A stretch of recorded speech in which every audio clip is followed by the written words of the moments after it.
As audiências de custódia dão ao preso em flagrante o direito a ser ouvido por um juiz no prazo de até 24 horas.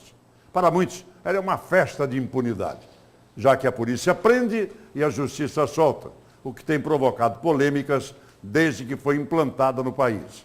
Toninho de Souza mostra para a gente com detalhes. Toninho, é contigo. Desde fevereiro de 2015, ela funciona no país e a audiência de custódia é obrigatória em todos os estados brasileiros.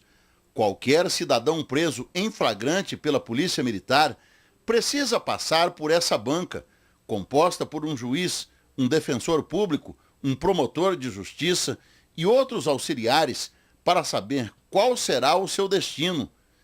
É consultando as provas e ouvindo a banca que o juiz decide se o acusado é encaminhado para o presídio ou se responderá ao processo em liberdade. A ideia da audiência de custódia é evitar prisões desnecessárias e assim evitar a superlotação de cadeias e presídios. Isso aí é em razão dos tratados que o Brasil subscreveu, tratado, em especial o Pacto Internacional de Direitos Civis e Políticos e a Convenção Americana de Direitos Humanos, e foi regulamentado pela Resolução 213 do CNJ. Vê a ordem de Brasília, todos os presos, pessoas detidas por algum motivo tem que passar pela audiência de custódia. O juiz faz uma triagem, né? O bandido efetivamente, aquele cidadão que está aí já há tempos no crime, etc., a tendência do juiz é deixar preso, entendeu? Aquele cidadão que ainda está, de alguma forma, existe um outro remédio para ele, que não a cadeia, que possa ajudar aí a sociedade, até para evitar gasto e cooptação por essas facções criminosas, aí o juiz usa uma cautelar alternativa à prisão. Por dia, uma média de 15 audiências são realizadas na capital e a maioria termina em liberdade para o acusado, porque os crimes cometidos são considerados de pequeno porte, como furtos, roubos e lesão corporal. Por trás desses crimes, sempre existe a droga como causa.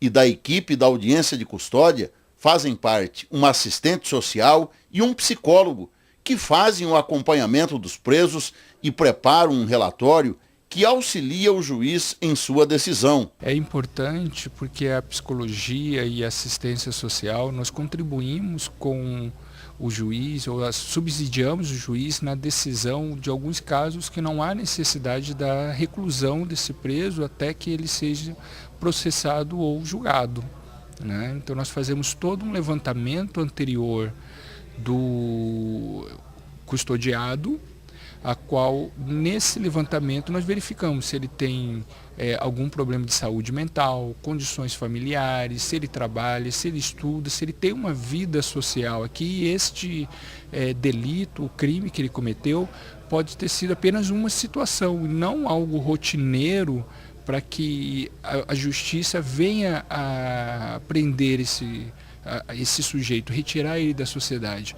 Então nós fazemos toda essa avaliação anterior, né, e subsidiamos ao juiz com um parecer técnico de que aquele custodiado não há necessidade nesse momento de ser preso.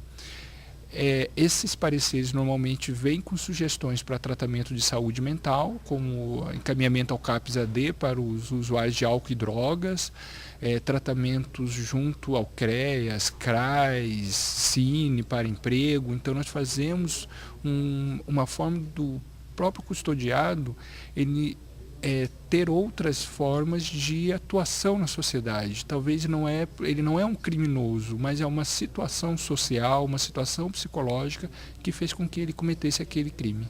Acompanhamos a audiência de Admilson Farias, que é morador de rua e foi preso por furtar peças de carne em um supermercado. Ele é usuário de drogas e foi preso pela segunda vez este ano. Admilson já tinha uma medida cautelar para realizar tratamento de saúde e, mais uma vez, o juiz mandou soltá-lo para que ele possa continuar o tratamento contra o vício. Eu vejo que, em regra, lógico que hoje tem alguns juízes, alguns promotores que são mais liberais, né, trabalham mais com garantismo. Mas, em regra, eu posso falar por média, há feito um encarceramento com responsabilidade.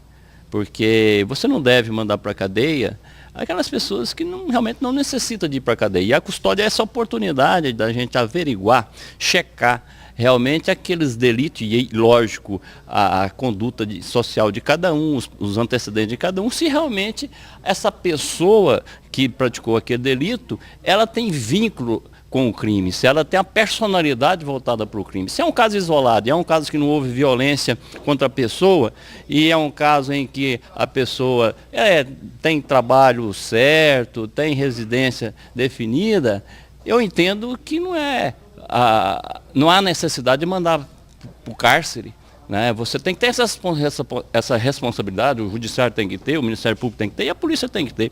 E a custódia é essa oportunidade. Então eu sou sim favorável à audiência de custódia. Aqui, em regra, se faz essa separação dos que realmente devem ser encarcerados e os que não há necessidade. Tem outras medidas cautelares alternativas que atendem, sim, à questão da prevenção e da repressão nesses casos. Um dos graves problemas da audiência de custódia é a reincidência, que é alta, e nem sempre o retorno à criminalidade é a garantia de cadeia para o infrator.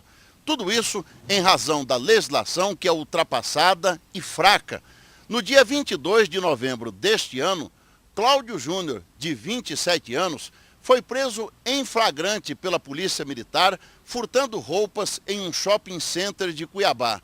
Ele foi levado à audiência de custódia e liberado pelo juiz de plantão.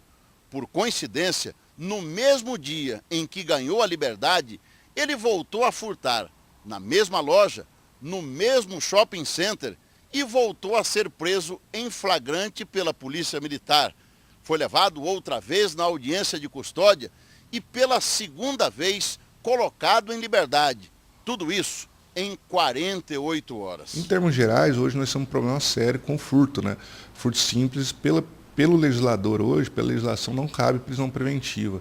Então, enquanto ele não for condenado e não tiver sua sentença transitada em julgado, que é esgotar todos os recursos que existem hoje no Brasil, que também é um objeto de crítica nossa, essa quantidade de recursos que tem, esse cidadão ele não é considerado reincidente. Então, como furto não cabe prisão preventiva, muitas vezes o juiz tem uma certa dificuldade de conseguir deixar preso esse cidadão. E, eventualmente, se ele tem, mesmo ele tendo condenação, a pena do furto não permite o regime fechado após a condenação. Então, mesmo ele sendo reincidente, ao ser condenado, ele vai ser fatalmente colocado na rua. Aí nós temos que cobrar um pouco o legislador para resolver esse problema, né? Que o juiz ele só cumpre a lei, né? Mas os casos considerados mais graves, a lei é aplicada com mais rigor. Acompanhamos esta audiência, onde Joacir Moreira Ferreira foi preso no bairro São João del Rei por desacato, desobediência e Lei Maria da Penha. Ele estava bêbado e de posse de um facão, ameaçou a mulher e deu muito trabalho para a polícia ao ser preso. Ele já havia sido preso, acusado de agredir a esposa, e desta vez o juiz decidiu decretar a prisão preventiva dele.